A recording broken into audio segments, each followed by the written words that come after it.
I want to introduce the person who's going to introduce the minister, a very good friend of the Munk School and a very distinguished Canadian. Lisa de Wilde is the Vice Chair of the Asia-Pacific Foundation of Canada, Isabel Media Professor of Media Management at the Schulich School of Business at York University, and she is, as important as all those things, a very proud and effective Canadian who wants Canada to project itself onto the world stage as best it can. So Lisa, it's my honor to welcome you to the podium.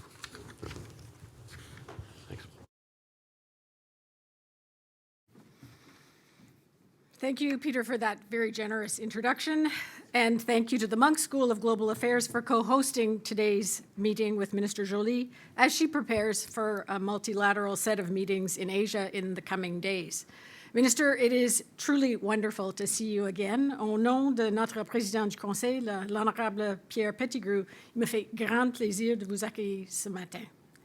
Please allow me also to thank you on behalf of the Asia-Pacific Foundation of Canada for the tireless work that you do to advance Canada's interests and values in a world facing increasingly complex threats and issues, and for leading Canada's contribution to addressing global challenges, including by deepening our partnerships in regions of strategic importance, such as the Indo-Pacific region.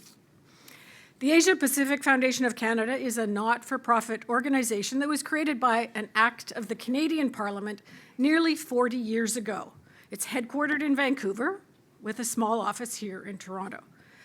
I'm very proud of how the Foundation works to strengthen Canada's trans-Pacific ties. The Foundation makes its research and analysis publicly accessible in policy advice, in business intelligence, and in a really cool publication called Asia Watch that is our weekly analytical take on news and events in the Asia-Pacific region.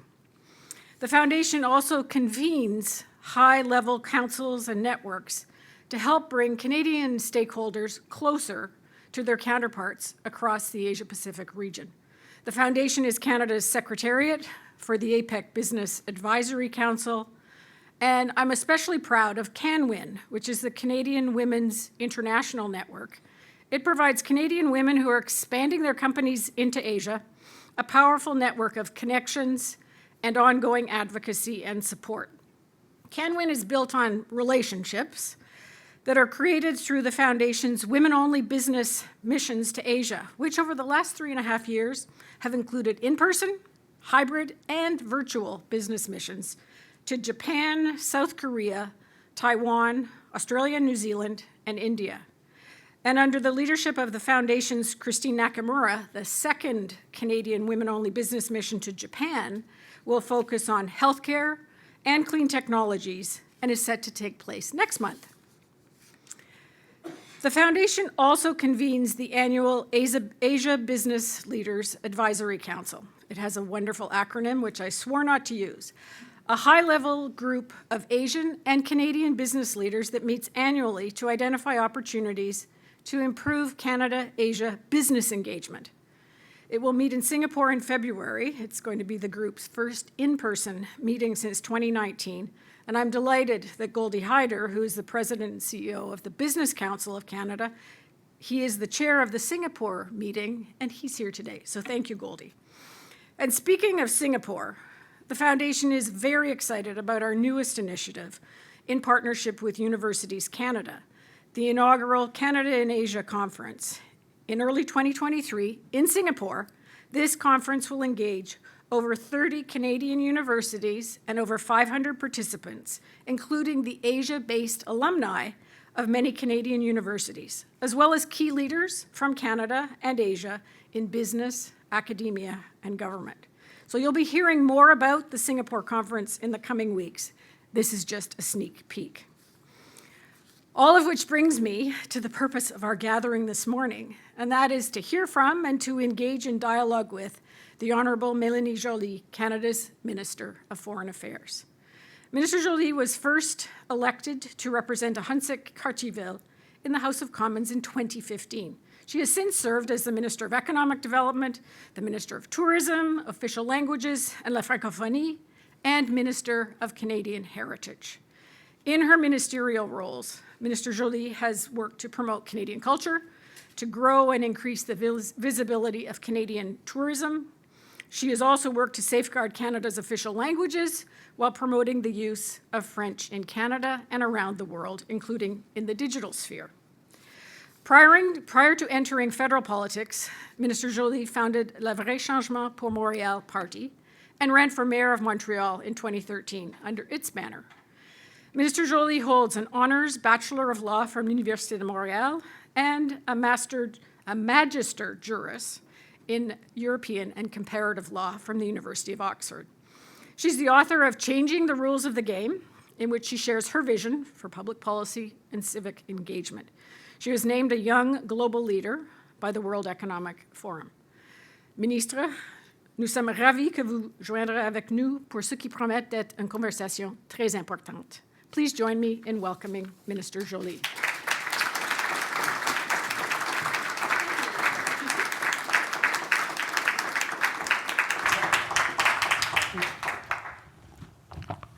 Thank you, Lisa. It's always a pleasure to see you. We've worked in the past together, and I'm glad that we're working again together. And also thank you to the Asia-Pacific Foundation. Say hi to Pierre for me. Looking forward to seeing him soon. And also thank you to the Munk School. I know also there's Christine from the Asia-Pacific Foundation that worked extremely hard to gather a lot of people here. So first, thank you for answering Christine's calls. Thank you on a short notice. And thank you, Christine, also for all the work. And so I'm really happy to be with all of you today in Toronto. Speaking to you before, like Lisa was mentioning, before I leave with the Prime Minister for the Indo-Pacific region.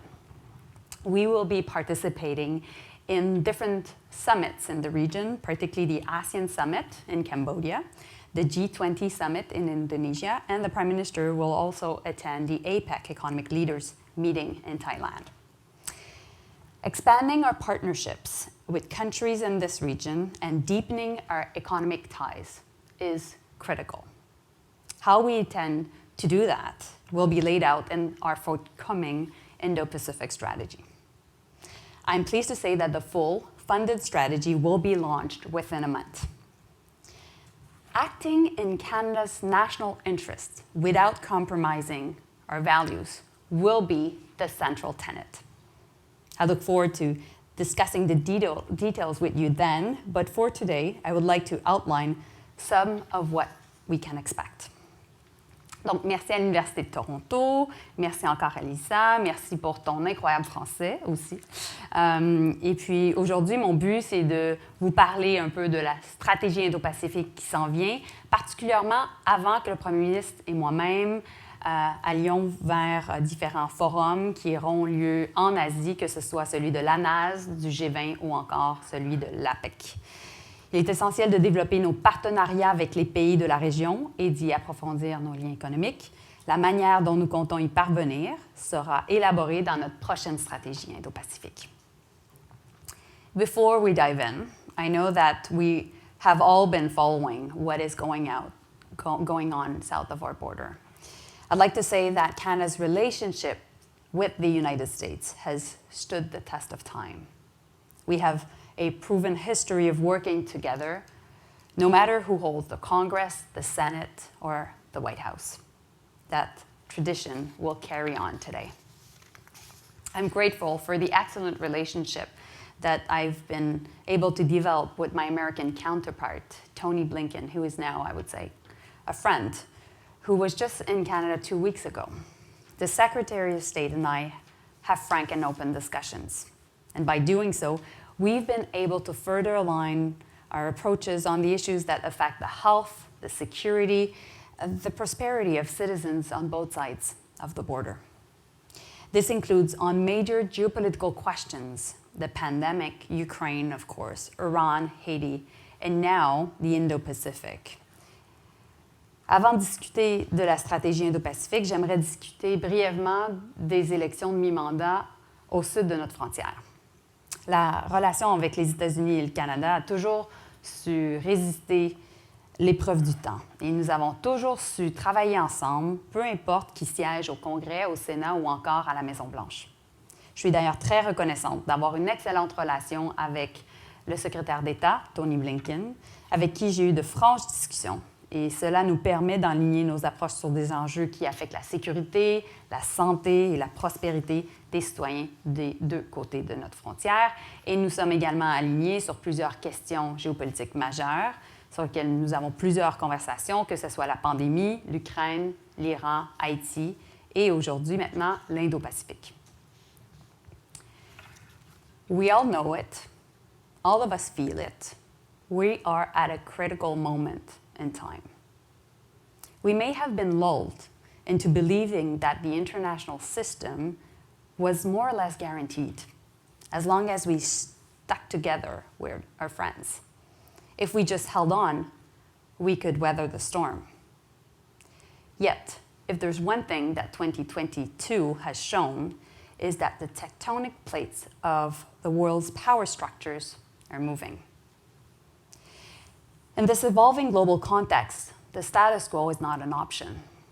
Canada ought to be clear about how we intend not just to engage, but to lead. To do so, we must deepen our existing friendship, like with Japan and South Korea, and we also need to seek new allies. We need to engage even when we disagree.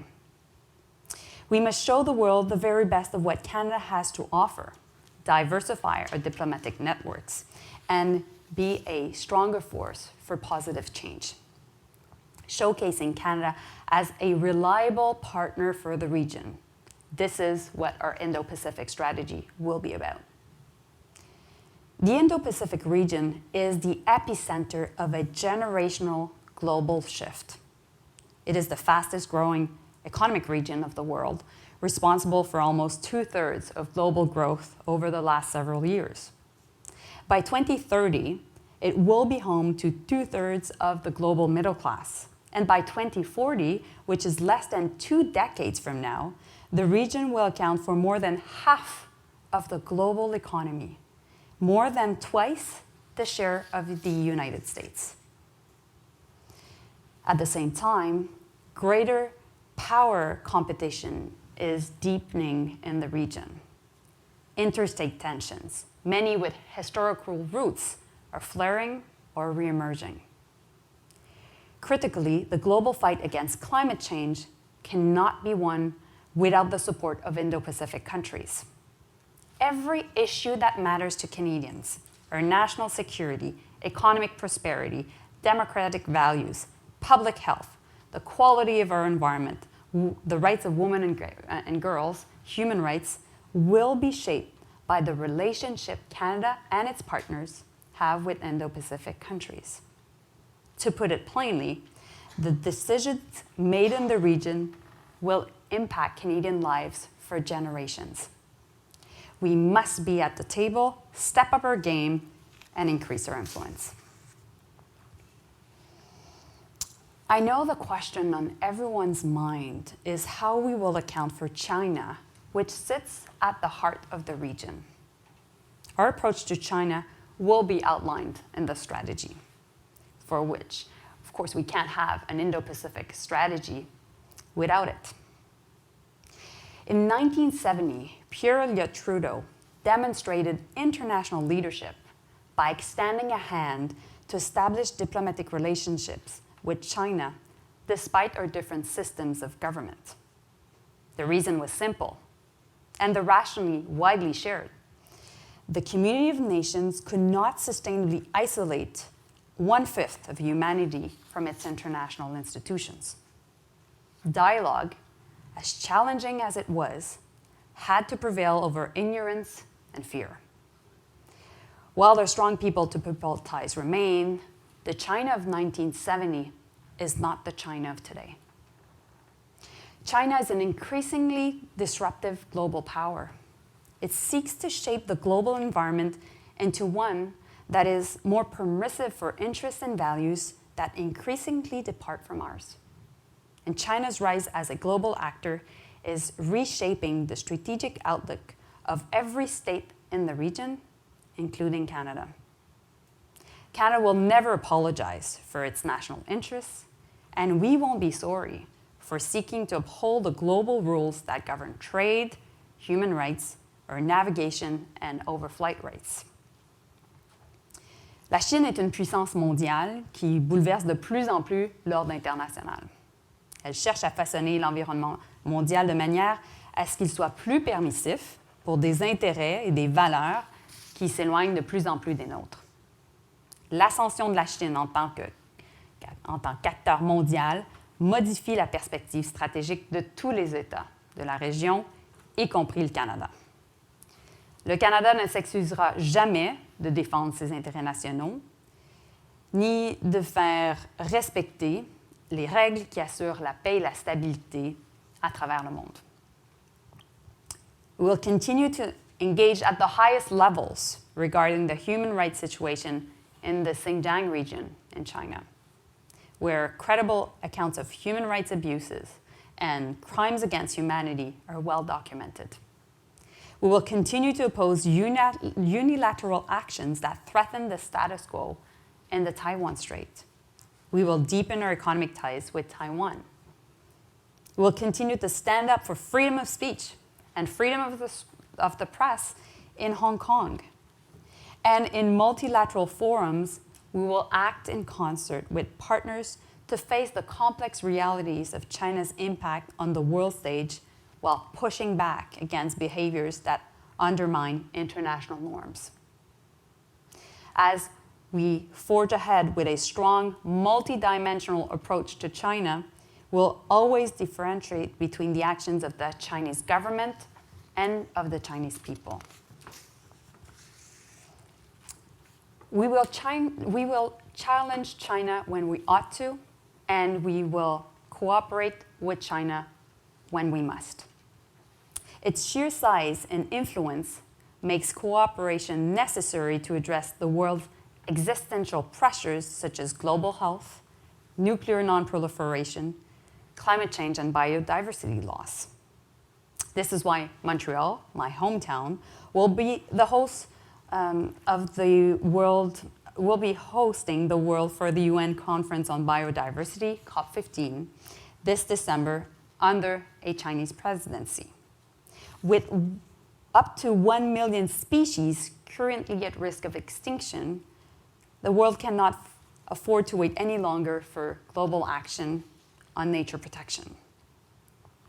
At all times, we will continue to have frank, open, and respectful dialogue.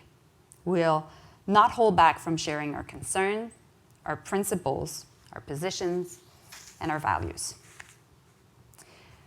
What I would like to say to Canadians doing business in and with China, you need to be clear-eyed.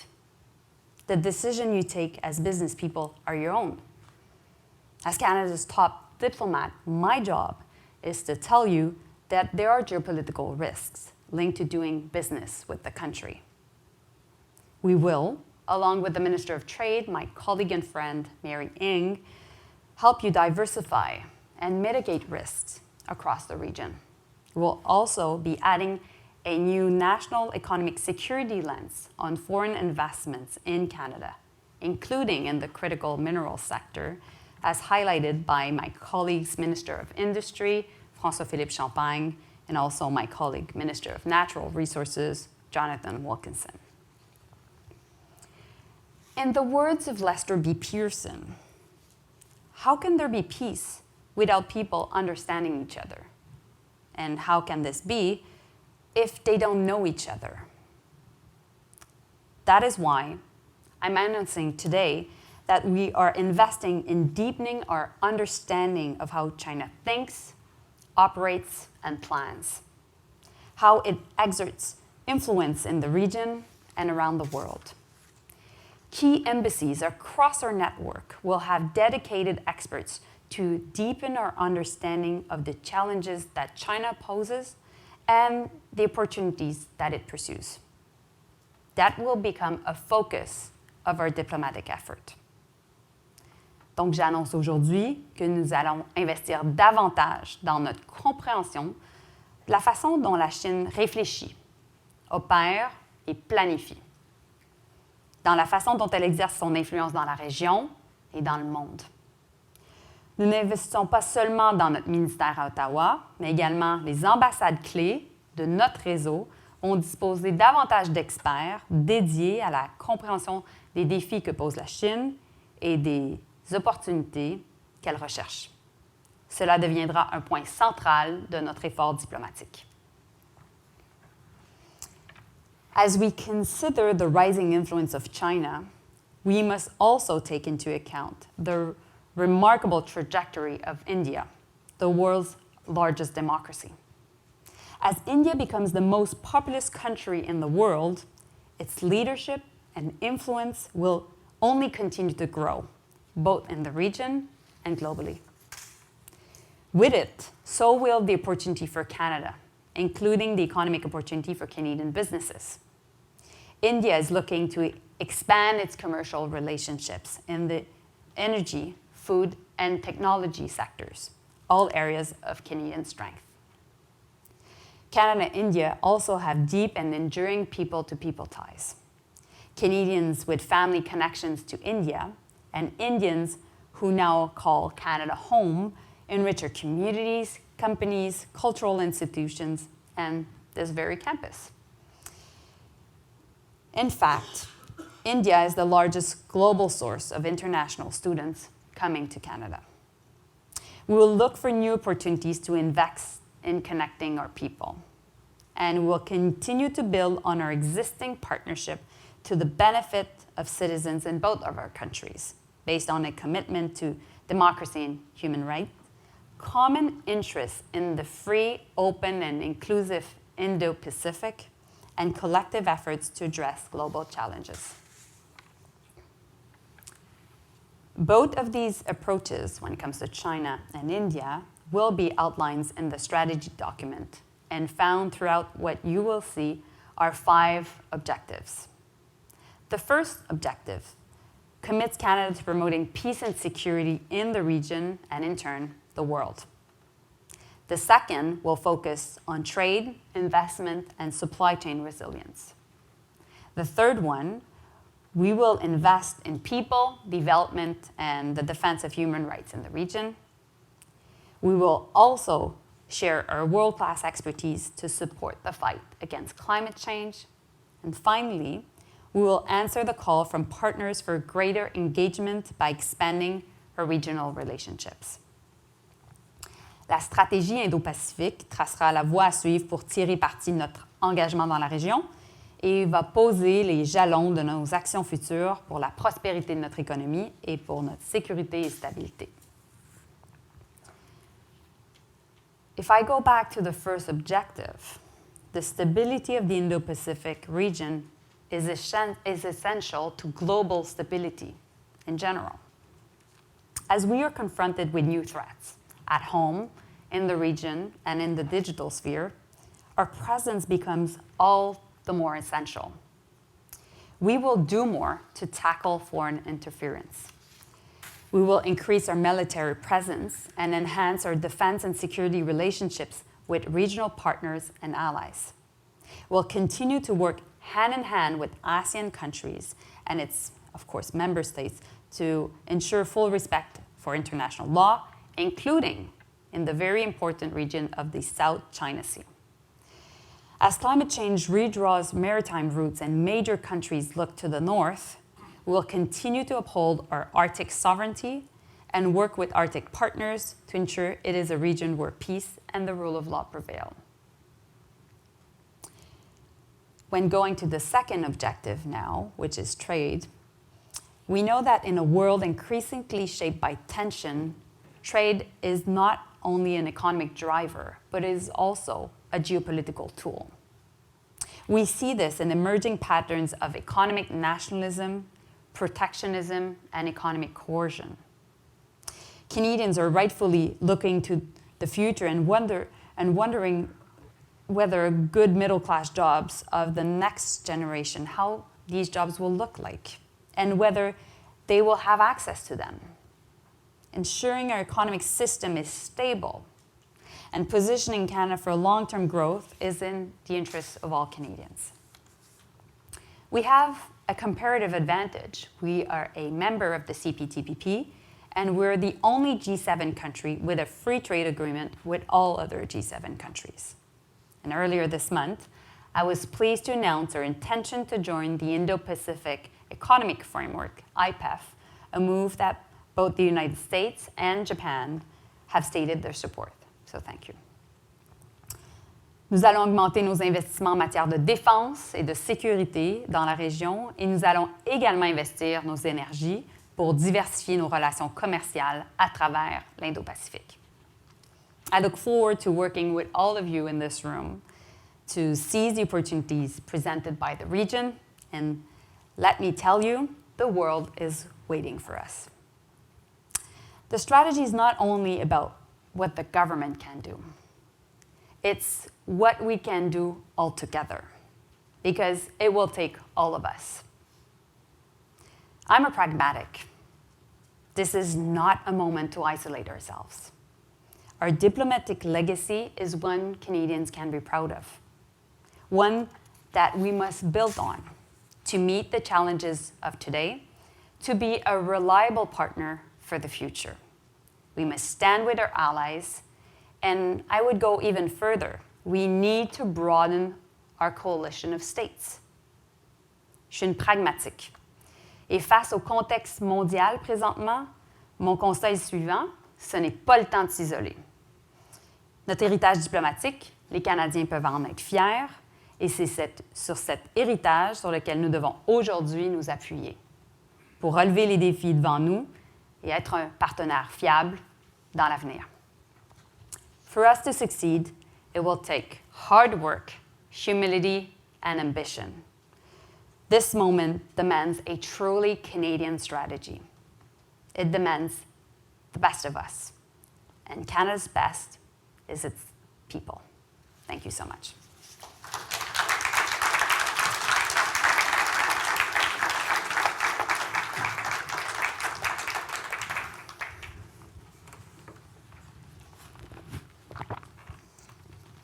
Yes, thank you, Peter.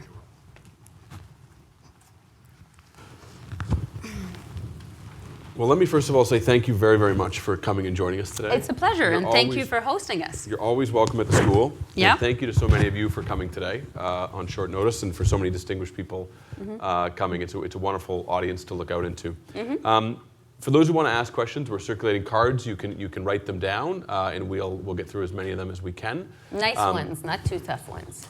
You're up for anything, and we're also taking them online. So let's start with an item which you touched upon, which is in the news, and then we'll turn to the strategy. Yep. So there was a report this week that CSIS has briefed the Prime Minister that there was Chinese interference in the 2019 election through money and assistance to candidates across the political spectrum. And we know that this happens from more than one country, right? But what should we be doing to make sure that our democracy is robust against foreign interference in democratic elections? Well, and I know everything linked to democracy is of interest to you, Peter. Well, listen, to be straightforward, we won't let any foreign actor meddle in our democracy, period. For the past 2 elections, we had a committee that was working on these very issues, and also we strengthened our processes, but I think we need to do more. And that's why I mentioned it in my speech, Peter, because indeed, we need to make sure that we tackle foreign interference at home, but I would say also particularly in the digital sphere. And I've had many conversations with my colleagues around the world about this, because this is a new challenge that we need to address per country, but also we need to address together. So there's a lot of elements in this strategy. You've laid out 5 of them. Yep. We can go through them a little bit, but can you give us a sense of how the strategy that you've articulated differentiates from what we're doing now? What's new? Well, many things. First, we will have a clear strategy rather than different initiatives. So right now, we're working with 9 departments altogether to have a strong approach towards the Indo-Pacific. Because the problem Canada has been facing, and I see many of the consuls of different countries in the region, which, they've been highlighting to me the issue of Canada not always being a reliable partner. Because sometimes we show up, and then we leave, and then we go back. That can't be it. what we're doing right now is a reorientation of our foreign policy towards the Indo-Pacific. Of course, we'll continue to engage across the world, but this is extremely important, and since it is important, we want to make sure that it's a whole of government approach, but more than that, that it's a whole of society approach. And in terms of what will be different, well, I'll be making different announcements, and my colleagues will be making different announcements linked to all the 5 pillars. Mm-hmm. So what's a, just so we can kind of peg it when we see it, what's an example of where we've been unreliable? I mean, is it just a function of us not having enough diplomatic resources, or is it around trade agreements? I mean, where are our partners asking us to step up more? Well, you know what? I think that for a long time, we saw us as a very important transatlantic partner because we've invested a lot in our relationship with Europe. Mm-hmm. And obviously, we have a very important relationship with the US, and we work with them, obviously, throughout the continent and the hemisphere, and particularly also the Arctic. But we need to assert ourselves more as a Pacific nation. And so that is why the goal is to deepen our partnership in the Northern Pacific, definitely with Japan and Korea. And at the same time, we will continue to work with our Five Eyes allies, definitely Australia and New Zealand. And we want to make sure that we invest in the centrality of ASEAN and all the ASEAN countries. And so I'm looking forward to announcing the different strategy, but also to sharing details of it in the Indo-Pacific when I'm there starting tomorrow. That's great. Let me ask you, and I think we're all really looking forward to the strategy being rolled out. We know it's been a long time that you've been pushing it and developing it in the department, and you've really drawn from across Canadian knowledge on this, which is a wonderful engagement. Including you, Peter. I'm happy to help anytime we can. Janice Stein, who everyone knows, which we love, always tells me that domestic foreign politics in Canada is domestic politics. So I want to talk about 2 aspects of this and ask you about this. We have a very diverse country, obviously, and diasporic politics matter in our country. People care about the politics of the country which they're from. And I'd just like to hear how you think about developing foreign policy, which, if we put it in colloquial terms, is going to be tougher on China than it has been. It's a different orientation towards India. What are the domestic challenges of kind of executing a more robust foreign policy in this country against domestic politics? I think the fact that we have people from all around the world living in Canada, or that have roots to different parts of the world, is a strength. Mm-hmm. And I think that people value in Canada our diversity. It was interesting to see the recent poll about the fact that Canadians support immigration, which is not the case in many countries of the world, I must say. So obviously we will be working with the different communities. I think that they're at the core of the solution, and that's why I say, yes, it's all about the government investing, but it's also about all the people investing, because at the end of the day, doing business with the region, with India, with ASEAN countries, happens because people trust each other, and basically they go into commercial agreements. Mm-hmm. Mm-hmm. When it comes also to China, I think that we are having indeed a clear-eyed approach. But there's $100 billion worth of trade with China. Mm-hmm. We know that. And so my job is basically to say that there is a geopolitical risk. Meanwhile, respecting the independence of the business sector and engaging also with China on key issues. Mm-hmm. And I profoundly believe in diplomacy. And that's why I had many conversations with my counterpart, Wang Yi. But we share concerns. We're not the only ones. Yes, the US has shared concerns, but also Japan has shared concerns. The G7, so European countries as well. Mm-hmm. And so our goal right now is to really double down on the respect of international norms. This has kept the peace and stability since the Second World War.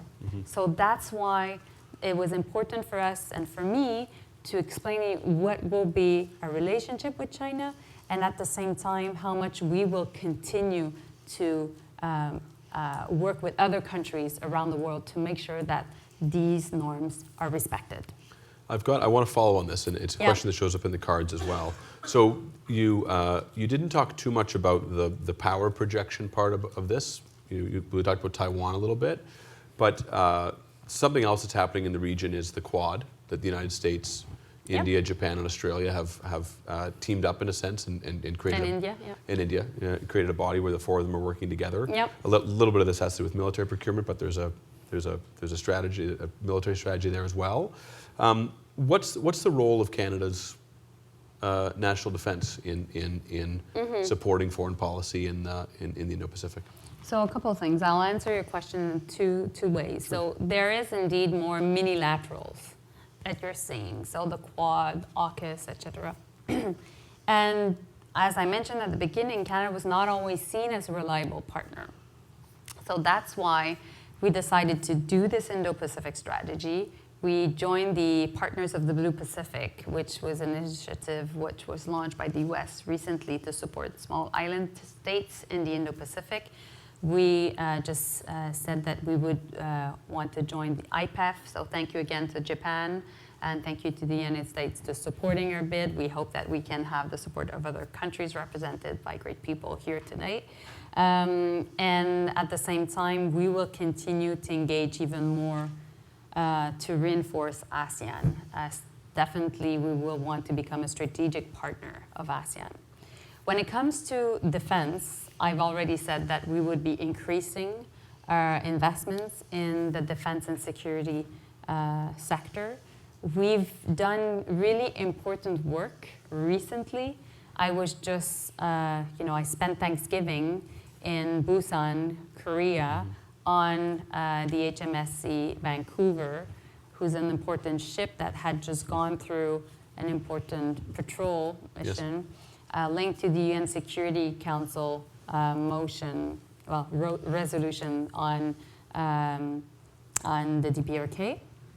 And at the same time, it had gone through the Taiwan Strait to uphold international norms relating to the Taiwan Strait.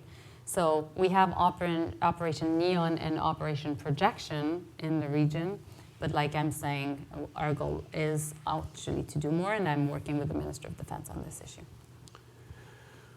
Thank you very much for that. Did you choose the questions? Oh, I choose them. It's part of the power of being the director. But there's a whole good set of them here. I want to ask you whether the Indo-Pacific strategy will articulate what domestic industries and resources we're willing to protect from foreign ownership and from control. Well, indeed, I mentioned in the speech that we will put a national economic lens on foreign investments. We've just announced that we would be doing so in the critical minerals sector. The Minister of Industry and the Minister of Natural Resources just announced that 2 weeks ago. And there will be other sectors. At the same time, we want to do it along with the business industry, the business sector. We want to make sure that it makes sense, that we are able to showcase also that Canada is open to investment, but at the same time, we can't be naive.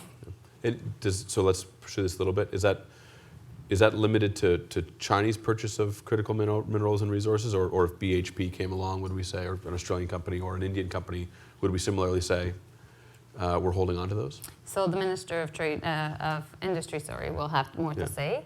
What we said on the critical mineral side is that we would be tackling the issue of state-owned enterprises.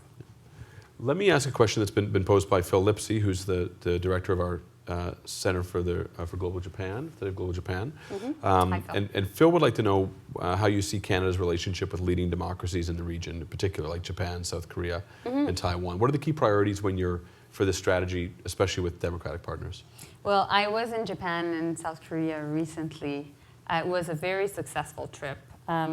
And Japan will be hosting the G7 next year, so I will be there a lot. Many of my colleagues will be there a lot. The Prime Minister will be there.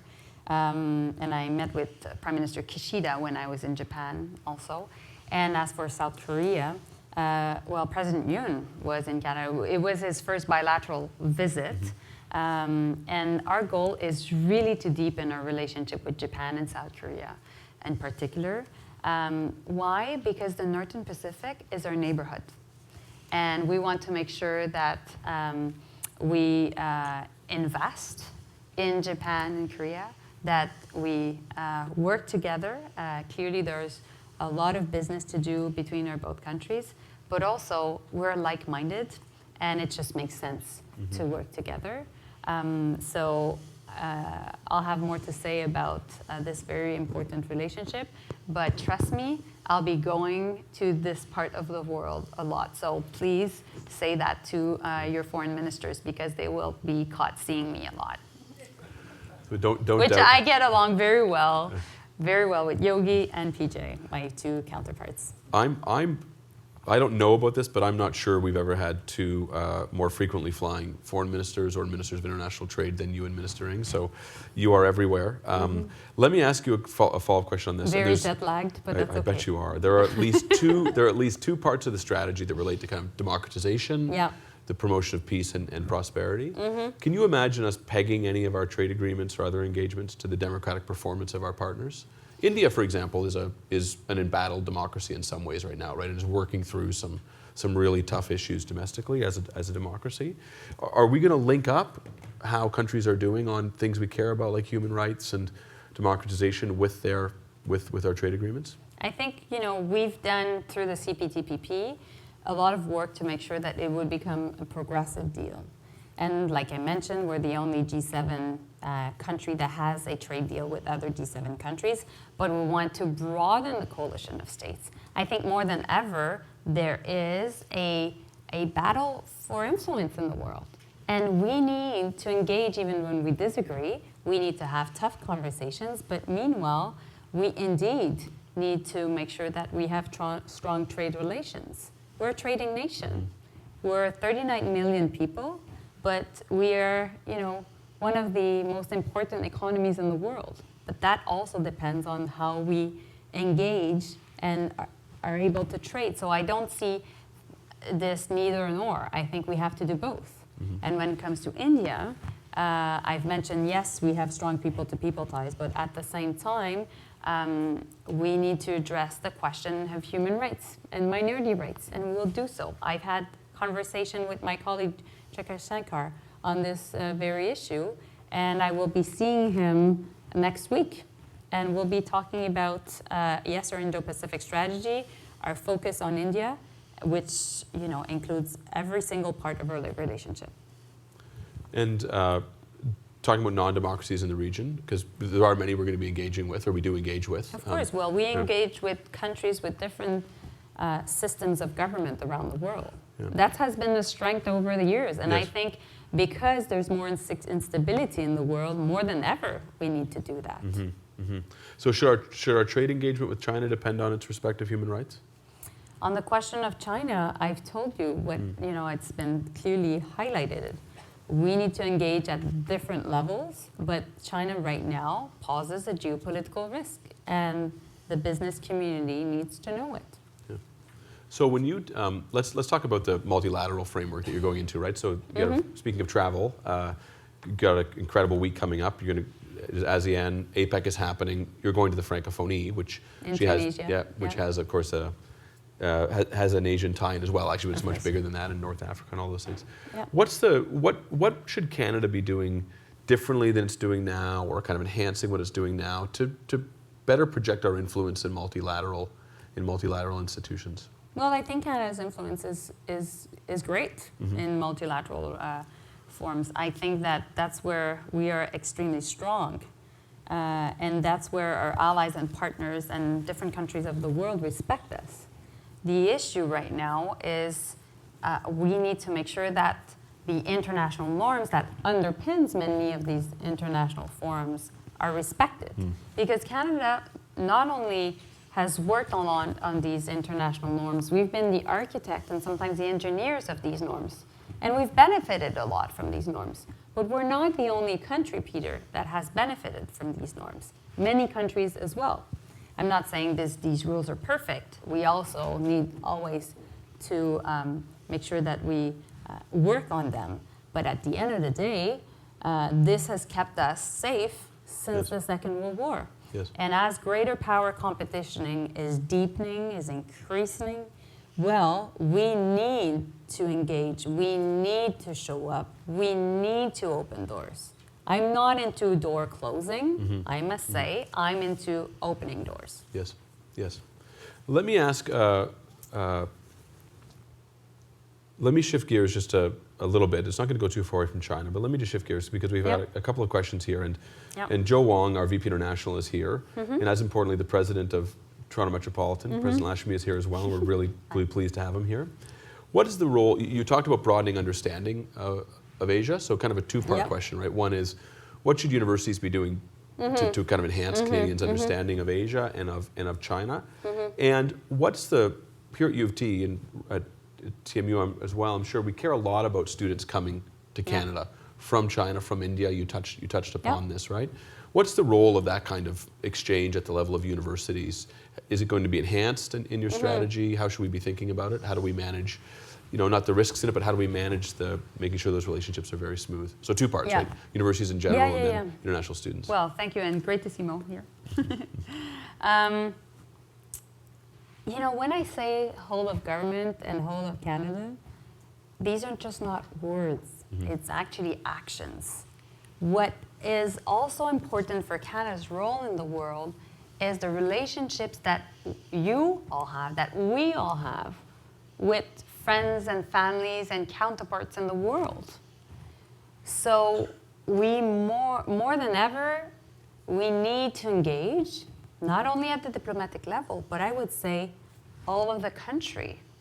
And so the goal is to make sure that, yes, indeed, we deepen our relationship and, how can I say, we deepen our knowledge on China. And yes, we will be hiring new Canadian experts on China. So I think there are different students in the room, so But at the same time, we will be working to make sure that academics, many of you working here or, at other universities, are participating in the development of that knowledge.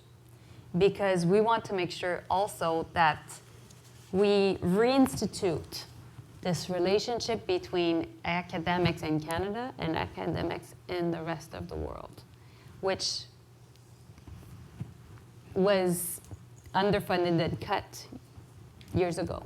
And so my goal is to make sure that we use not only our diplomatic power, because I really think we're a diplomatic powerhouse, but also our research power, our business power, our, you were talking about communities, our communities' power to reach out.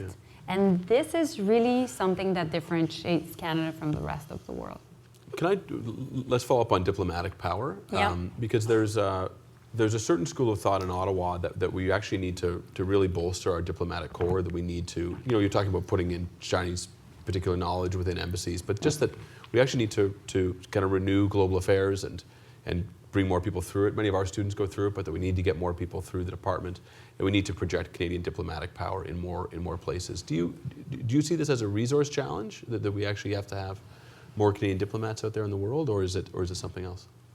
Well, I think it is. Every minister wants more for their department, but what's your what's your thought? Yes, of course, I always want more for my department, but at the same time, I think this strategy will give more to not only the department. It's not about the department. It's about Canadians. It's about why we're doing things. So it is about to make sure that we have the right tools to defend our national interests. And our national interests will be linked to the future of the region. So it's just to make sure that we're smart about it. And yes, indeed, global affairs needs to have resourced, tools. But at the same time, like I was saying, we have to open the windows. We have to reach out. Diplomats can't work, in autarcy. They need to be able to have networks of intelligence across the board. And that's why I said I was talking about the communities, the people, the business sector, the researchers. Yeah. I think also that lots of countries in the world, Peter, are asking themselves, how do we modernize our diplomacy? The world has changed in the way it is organizing itself, particularly in the digital sphere. China and other countries are testing multilateral forums. How can we make sure that we are, really understanding what are the power dynamics happening within these multilateral forums? So these are all questions that we are trying to solve through another piece of work that I'm working on, which is called The Future of Diplomacy Within Global Affairs. And I hope that the first report on this will be coming in the next weeks. That's great. Let me ask you one more question, if you would. This comes from the audience, and it's that along with other G7 countries, Canada recently announced its participation in the PGII. This is often seen as a competing alternative to China's Belt and Road Initiative. What's Canada's view on this? Well, we're investing, like other G7 countries, in infrastructure in the region. We've announced it at the G7 Leaders Summit. Also, we are working bilaterally with many of these countries, and I would say also our pension funds have done great work, which is not necessarily always highlighted, about being present in the country, particularly I would say India. So when I talk about the business sector, I have in mind the pension funds, I have in mind also our banks, I have in mind many of our powerhouses that are in Canada that can invest. At the same time, we will be in the strategy highlighting what will be the government tools to help them mitigate these risks, and also make sure that countries in the region know where the resources and the funding are available. Because at the end of the day, countries in the region need to have access to choices, and that's what we will be able to provide. Minister, I think you're reluctant to call anything the Joly doctrine. I think you're a doer. I always start laughing. I said I'm a pragmatic. But this is a very ambitious strategy that you've outlined. It's going to seize Canada's focus on how we should deal and interact with the Indo-Pacific. So I said last question, I lied. The last question is, what if we look out 5 years from now, 10 years from now, this is successful, what does it look like for Canada? How are things different in how Canada sees itself and places itself in the world, and how people are seeing us?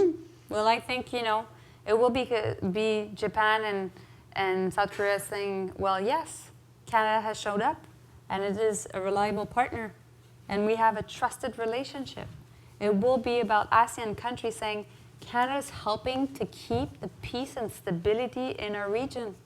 It will be about Australia and New Zealand say, of course, our friend, partner, brother, or sister, I don't know, Canada is at the table, and we're able to continue to ensure that there is economic prosperity for people in our country.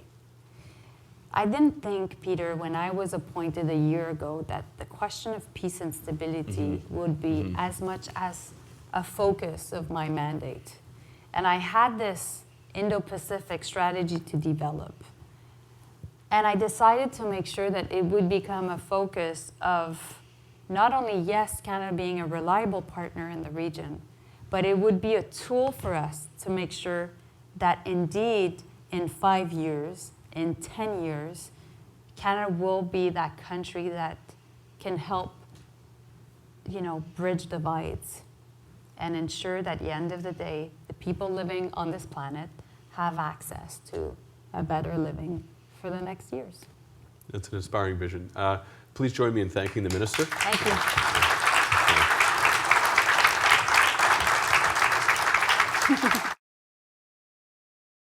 you. Ministre, merci beaucoup. Thank you, Dr. Loewen. And on behalf of the Asia-Pacific Foundation of Canada, thank you very much for taking time out of your busy schedule to show up today. We have wonderful guests here with us. And on behalf of Jeff Nankivell, our president and CEO, he is in Singapore right now. He just arrived last night, and he's preparing for what Lisa gave you a sneak peek about our big Canada and Asia conference that's going to take place in Singapore in February 2023. So more to come on that. And again, many, many thanks. Merci beaucoup. Thank you very much, Munk School of Global Affairs and Public Policy.